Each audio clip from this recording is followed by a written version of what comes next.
لوگوں سے، اور ایسا کلام کہ جو بہت زیادہ فصیح ہوتا، بلیغ ہوتا، ذہانت اور اللہ کے اذن کے ساتھ یہ سب تھا، اور بہت زبردست باتیں کیا کرتے تھے۔ نہ صرف باتیں کرتے تھے، وَإِذْ عَلَّمْتُكَ الْكِتَابَ، اور انہیں کتاب کی، یعنی ان کی باتیں ایسی ہی نہیں ہوتی جیسے کہ ہم عام باتیں کر لیتے ہیں اور ہم یوں سمجھیں کہ ان کی باتیں بھی ایسی ہوں گی۔ ان کی باتیں علم پر مبنی ہوتی، اور جب تعلیم دی تجھے اللہ نے کتاب کی، اور نہ صرف وہ بول سکتے تھے بلکہ انہیں اللہ سبحانہ تعالیٰ نے لکھنے کی بھی صلاحیت سے نوازا تھا، کتابت بھی کرتے تھے۔ لکھنا جو ہے یہ بھی ایک بہت بڑی نعمت ہوتا ہے کہ انسان جب لکھتا ہے تو اس کا لکھنا، اس کے پاس الفاظ اگر ہیں، اس کو لکھ کر جاتا ہے تو اس کے مرنے کے بعد بھی اس کے لیے صدقہ جاریہ بن جاتا ہے۔ تو اللہ سبحانہ تعالیٰ انہیں اپنی اس نعمت کو بھی یاد کروا رہے کہ اللہ نے کتابت کی بھی صلاحیت دی، والحکمت، اور حکمت دی۔ اب دیکھیں، لکھنا کافی نہیں ہوتا، بولنا کافی نہیں ہوتا، بول تو بہت سے لوگ لیتے ہیں، لکھ بھی بہت سے لوگ لیتے ہیں، لیکن حکمت کے ساتھ بولنا، حکمت کے ساتھ لکھنا اگر یہ آ جائے تو انسان کا بولنا بھی اس کے لیے فائدہ مند ہو جائے اور اس کا لکھنا بھی۔ اب آپ کو لکھنا آتا ہے اور آپ کچھ بھی لکھیں، چلتے پھرتے اٹھتے بیٹھتے لکھتے جائیں، تو کیا وہ آپ کا لکھنا آپ کے لیے صدقہ جاریہ بن سکتا ہے؟ حکمت یہ ہے کہ کون سی بات کب کیسے اور کس طرح کرنی ہے، یہ سب سے بڑی صلاحیت ہوتی ہے دانائی کی۔ یہ اللہ سبحانہ تعالیٰ بہت کم لوگوں کو دیتا ہے۔ آپ کو اس تحریر پڑھتے ہیں آپ شروع سے ہی، اگرچہ اس کے اندر بہت زیادہ لیسنز ہوتے ہیں لیکن حکمت کے ساتھ اسے نہیں لکھا ہوتا، ترتیب نہیں دی ہوتی، اور آپ پڑھتے ہی بور ہو جاتے ہیں۔ اور کچھ ایسی تحریر ہوتی ہے جنہیں بڑی حکمت کے ساتھ سٹارٹ کیا ہوتا ہے، اور پھر وہ تحریر لفظ جو ہیں آپ کو جکڑ لیتے ہیں اور آپ پڑھتے ہی چلے جاتے ہیں۔ اب آپ دیکھیں گے ہمارے معاشرے کے اندر بہت سی ایسی کتابیں موجود ہیں جن کو انسان پڑھنا شروع کرے تو پڑھتے ہی چلا جاتا ہے، لیکن موسٹلی بکس وہ ہیں اسلام سے ریلیٹڈ نہیں ہے۔ تو اسلامک ہسٹری میں، یعنی اسلام پہ جو کتابیں لکھی جاتی ہیں ان میں اس طرح سے آج کل محنت نہیں کی جا رہی کیونکہ حکمت ختم ہو چکی ہے۔ اس میں یہ ہے کہ نہ تو الفاظ کا اچھا چناؤ کیا جاتا ہے، پڑھنے والے کے لیے آسانی پیدا نہیں کی جاتی، اور اس کے علاوہ پرنٹنگ پیپر جو ہے وہ بھی اتنا اچھا، اس کی کوالٹی اچھی نہیں ہوتی۔ اور سب سے امپورٹنٹ چیز ٹائٹل جس قدر خوبصورت اور اٹریکٹیو ہوگا کتاب اس قدر سامنے والے پر اثر رکھتی ہے۔ تو اللہ نے اگر آپ کو صلاحیت دی ہے سیکھنے کی، سکھانے کی، لکھنے کی، بولنے کی، اب اس کو حکمت کے ساتھ، اب حکمت جو ہے ہر دور میں چینج ہوتی رہتی ہے نا۔ حکمت کا مطلب ہوتا ہے کہ سمجھداری کے ساتھ لوگوں تک اپنی بات پہنچانا۔ بات پہنچانا کافی نہیں ہوتا۔ جب آپ اس قرآن میں بھی تبلیغ کی بات پڑھیں گے نا تو اللہ سبحانہ تعالیٰ نے اگر آگے سکھانے کا حکم دیا تو ساتھ یہ بھی کہا کہ حکمت کے ساتھ سکھاؤ، مصلحت کے ساتھ سکھاؤ۔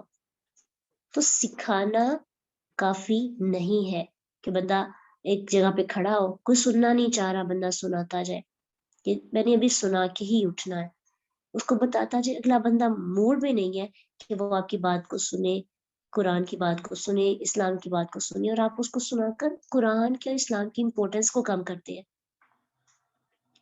اسلام لوگوں کے سامنے اتنا زیادہ لو پہ کیوں چلا گیا ہے؟ ہمارے مسلمان بھی قرآن کو اتنی امپورٹنس نہیں دیتے کیونکہ اس کو غلط طرح سے استعمال کیا جاتا ہے اپنے مطلب کے لیے، اور وہ لوگوں کو تب سنایا جاتا ہے جب وہ سننا ہی نہیں چاہتے۔ اب دیکھیے ایک بچہ ہے، اس سے غلطی ہو جاتی ہے اور اس کو سب کے سامنے انسلٹ کیا جاتا ہے، اور تب اس کو قرآن کی آیاتیں پڑھ پڑھ کے سنائی جاتی ہے، تو اس وقت اس کے کیا امپریشن ہوں گے؟ عزت نفس ہے، اور قرآن تو دلوں پہ اثر کرتا ہے، قرآن تو ہدایت ہے، دل کو موم کرتا ہے۔ تو کیوں ہماری نسل پر یا ہمارے آنے والے لوگوں پر قرآن اثر انداز نہیں ہو رہا؟ کیونکہ ہم نے حکمت کے ساتھ قرآن کو سیکھنا سکھانا چھوڑ دیا ہے.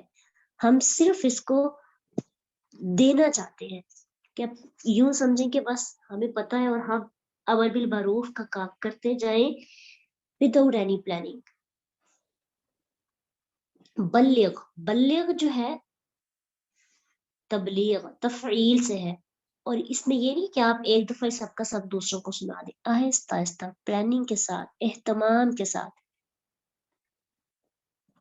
تو حکمت کی اللہ سے دعا کرنی چاہیے، اور حکمت میں سب کچھ آ جاتا ہے، علم آ جاتا ہے، شعور آ جاتا ہے، فہم آ جاتا ہے، تدبر آ جاتا ہے، تفکر آ جاتا ہے، ہر چیز حکمت میں آ جاتی ہے. وَمَن يُؤْتِ الْحِكْمَةَ فَقَدْ أُوتِيَ خَيْرًا كَثِيرًا. جس کو حکمت دی جاتی ہے اس کو بہت کچھ دیا جاتا ہے، خیرن کثیر، اس کے بعد بہت کچھ ہوتا ہے. ٹھیک ہے، تو اس لیے اگر اللہ نے علم دیا تو حکمت سے بھی حکمت کے لیے بھی اللہ سے دعا کرنی چاہیے، کیونکہ اگر علم حکمت کے بغیر ہو تو وہ اس قدر فائدہ سامنے نہیں لاتا جس قدر حکمت والا علم فائدہ لاتا ہے. والتوراۃ والانجیل، اور تورات اور انجیل کی بھی تعلیم دی. وَإِذْ، اور جب، تخلق، تو بناتا تھا، کیا بناتا تھا؟ من الطین، مٹی سے، الطیری، پرندے کی شکل، مٹی سے پرندے کی شکل بنائی جاتی تھی. بِإِذْنِی فَتَنْفُخُ فِیہا فَتَکُونُ طَیْرًا بِإِذْنِی. اور پھر کیا ہوتا تھا کہ عیسیٰ علیہ السلام اس پہ پھونک مارتے اور وہ پرندہ زندہ ہو جاتا، پھڑ پھڑانے لگتا، اڑنے لگتا، بالکل صحیح پرندہ ہو جاتا جیسے پرندے ہوتے ہیں. تو اس کو بھی امیجن کریں، کتنی بڑی نعمت ہے نا، معجزہ ہے ایک بہت بڑا، کہ آپ نے اپنے ہاتھ سے کوئی چیز بنائی اور پھر اس میں پھونکا تو وہ زندہ ہو گیا. تو اس کو دیکھ کر ہی انسان اگر سوچے تو ایک بہت بڑا معجزہ ہے جو اللہ تعالیٰ نے عیسیٰ علیہ السلام کو دیا، اور یہ نعمت ہے ان کے پاس. یہ نعمتیں اس وقت نبیوں کو کیوں دی گئی؟ کیونکہ اس وقت کے لوگ جو تھے نا بہت زیادہ وہ اس طرح کی باتوں پر یقین کرنے والے تھے، اور ان کو ایک خاص معجزہ چاہیے ہوتا تھا. تو یہ ایک نبی کے لیے بہت بڑی نعمت تھی. پھر اس کے علاوہ کیا نعمت دی؟ وَتُبْرِئُ الْأَكْمَحَ، تو اچھا کرتا تھا پیدائشی اندھے کو. جو بلائنڈ بچے پیدا ہوتے ہیں تو بعد میں بلائنڈ ہو جاتے ہیں بچے، بچپن میں ہی پیدائشی اندھے ہوتے ہیں، ان کو عیسیٰ علیہ السلام بنائی عطا کر دیتے تھے. والابرص، اور ابرص ایک بیماری ہے، اس کو بھی ٹھیک کر دیتے.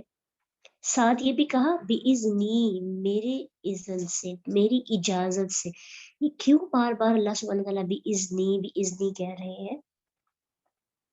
کیا حکمت ہے اس میں؟ اللہ سبحانہ تعالیٰ نے 4 دفعہ اس آیت میں بِإِذْنِی کہا، تو بتانا یہ مقصد ہے کہ اللہ تعالیٰ کا حکم نہ ہوتا تو عیسیٰ علیہ السلام یہ معجزات کبھی بھی نہیں دکھا سکتے تھے. اور یہی حال ہر نبی کے معجزات کا ہے، نہ ہی وہ عالم الغیب ہوتے ہیں، نہ ہی انہیں ہر کام کا اختیار ہوتا.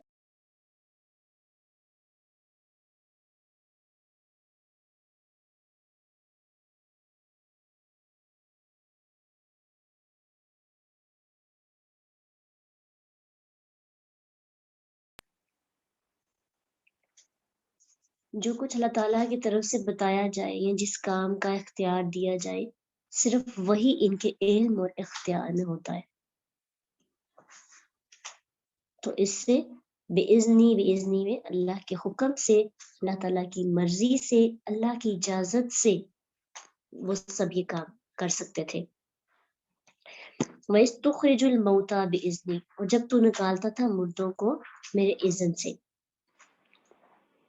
موسیٰ علیہ السلام کا ایک معجزہ یہ بھی تھا کہ جب وہ قبروں کے پاس سے گزرتے تو کچھ پڑھتے اللہ کی طرف سے جو ان کو کلمات سکھائے گئے، اور مردہ جو ہے وہ زندہ ہو جاتا. صرف وہی مردہ نہیں جو ابھی بھی فوت ہوا ہوتا، پہلے یعنی کافی دیر پہلے سے بھی جو مردے ہوتے، انسان مر جاتے، ان کو بھی وہ زندہ کر دیتے بِإِذْنِهِ، میرے اذن سے، اللہ کی اجازت سے.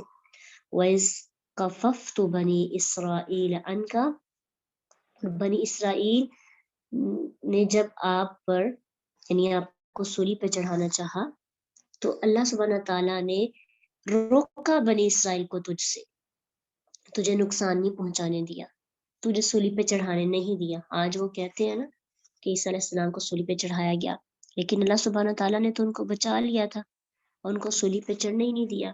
قتل کرنے کی سازش کو اللہ سبحانہ تعالیٰ نے ان کی یہ پلاننگ ساری ختم کر دی اور ساری ناکام ہو گئی، اور اللہ نے اپنے پاس اٹھا لیا. سورۃ آل عمران میں ہم پڑھ کے آئے آیت 55 میں، اور سورۃ النساء آیت نمبر 58 میں بھی اس کا ذکر کیا گیا ہے.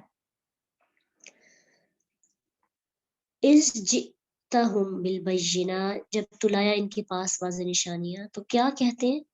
اتنے زیادہ سنگ دل ہے کہ ان کے دلوں پر کھلے معجزات بھی اثر نہیں کرتے. کہنے لگے یہ جو لوگ کفر والے ہیں، اتنی واضح نشانیاں دیکھ کر بھی ان ھذا الا سحر مبین. عیسیٰ علیہ السلام کی نبوت کے منکروں نے ان کے معجزات کو دیکھ کر بھی جادو کہہ دیا. اتنا نہیں سمجھ سکے کہ پیدائشی اندھے اور کوڑی کو صحت عطا کرنا، مردے کو زندہ کرنا کسی جادوگر کے لیے ممکن نہیں، چاہے وہ جادو میں کتنا ہی کمال کیوں نہ رکھتا ہو. اور ویسے بھی جادو کرنا اور کرانا فاسق اور بدکار قسم کے لوگوں کا کام ہے. حالانکہ وہ خود دیکھ رہے تھے کہ عیسیٰ علیہ السلام نے ایک اللہ کی عبادت اور اطاعت کا حکم دیتے ہیں، لیکن یہود نے اپنی حسد کی وجہ سے، صرف حسد کی وجہ سے عیسیٰ علیہ السلام پر ایمان نہ لائے. اور یہ سچ ہی بات ہے کہ صاحب نعمت پر لوگ حسد کرتے ہیں. جس کے پاس بھی اللہ تعالیٰ نے جس کو نعمت عطا کی ہوتی ہے، لوگ اس سے حسد کرنا شروع ہو جاتے ہیں. تو ایسا ہی عیسیٰ علیہ السلام کے ماننے والوں نے بھی کیا، اور ان کی بات پر بالکل بھی ایمان نہ لائے اور کہا تم تو جادوگر ہو. تو اللہ سبحانہ تعالیٰ نے دیکھی عیسیٰ علیہ السلام کو کتنی نعمتیں دی تھی نا، اتنی کوالٹیز دی. اللہ تعالیٰ ہر بندے کو اس طرح کی، ایک ہی بندے کو اتنی کوالٹیز نہیں دیتے. یعنی بہت کم ہوتا ہے کہ ایک ہی انسان کے اندر اتنی زیادہ صلاحیتیں ہوں کہ ایک انسان اچھا ڈاکٹر بھی ہو تو وہ اچھا کارپینٹر بھی ہو. اور اسی طرح ضروری نہیں ہے کہ جس کے پاس بہت زیادہ علم ہو اس کو باقی چھوٹے موٹے کام کرنے بھی آتے ہو. جس کے پاس لکھنا بہت اچھا ہو، بہت کم ہوتا ہے اس کے پاس بولنے کی صلاحیت بھی اچھی ہو. تو اللہ سبحانہ تعالیٰ نے عیسیٰ علیہ السلام کو، ایک انسان کو اتنے معجزات دیے. کیا ایک انسان کے اندر اتنے معجزات کا ہونا کسی معجزے سے یعنی یہ جادو ہو سکتا ہے؟ لیکن ان کے دل پتھر ہو چکے تھے، پتھروں سے بھی سخت.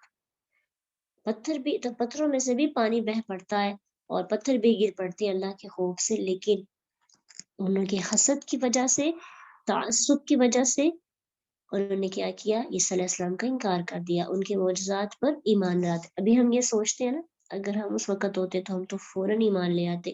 لیکن آج اگر ہمیں دین کی بات کوئی بتائی جائے، سکھائی جائے، تو ہم بہت حجت بازی کرتے ہیں، ہیلے بہانے کرتے ہیں اور مانتے نہیں ہیں، اور آگے سے دلائل پیش کرتے ہیں کہ ایسے ہو تو ایسے ہے.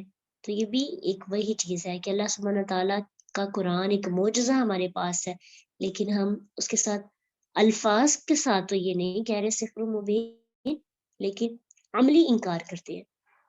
جان کر بھی اپنے لیے کوئی ایسا پوائنٹ اندر سے نکالتے ہیں کہ ہمیں لگے کہ ہمیں یہ تھوڑی سی کنسیشن دے دی گئی ہے، اور جہن کر بھی ہٹ درمی کے ساتھ یعنی یہ کہتے ہوئے کہ ہم سے عمل نہیں ہوتا، ہم اس قابل نہیں ہے. قابلیت ہونا یا نہ ہونا اس کے بارے میں نہیں پوچھا جائے گا کہ اللہ سبحانہ تعالیٰ نے تمہیں توفیق دی تھی سیکھنے کی، تم جان گئے تھے اور